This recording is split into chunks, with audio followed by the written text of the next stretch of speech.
अथ श्रीकृष्णाष्टोत्तरशतनामस्तोत्रम्। श्रीगोपालकृष्णाय नमः।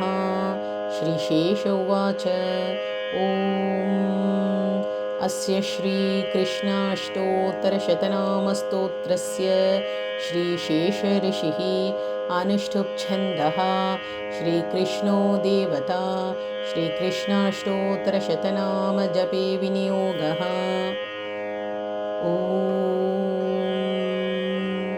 श्रीकृष्णः कमलानाथो वासुदेवः सनातनः। वासुदेवात्मजः पुण्यो लीलामानुषविग्रहः। श्रीवत्सकौस्तुभधरो यशोदावत्सलो हरिः। चतुर्भुजात् चक्रासि गदा शङ्खाद्युदायुधः।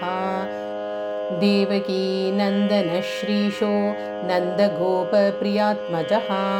यमुनावेगसंहारी बलभद्रप्रियानुजः। पूतना जीवितहरः शकटासुरभञ्जनः। नन्दव्रजजनानन्दी सच्चिदानन्दविग्रहः। नवनीतविलिप्ताङ्गो नवनीतनटो नगः।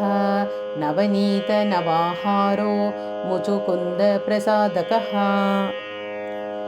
षोडशास्त्री सहस्रेश श्रीभङ्गी मधुराकृतिः। शुकवागमृताब्धीन्दुर्गोविन्दो गोविदाम्पतिः।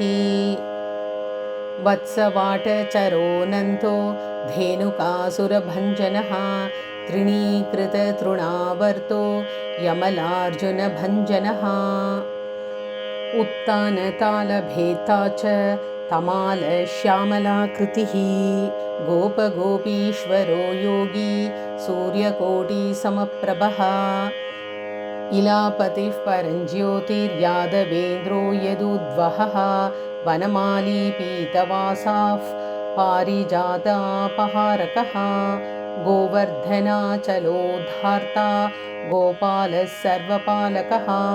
अजो निरञ्जनः कामजनकः कञ्जलोचनः। मधुहा मथुरानाथो द्वारकानायको बली। वृन्दावनान्तसञ्चारी तुलसीदामभूषणः। श्यामन्तकमणिर्हर्ता नरनारायणात्मकः। कुब्जाकृष्णाम्बरधरो मायी परमपूरुषः। मुष्टिकासुरचानूर महायुद्धविशारदः।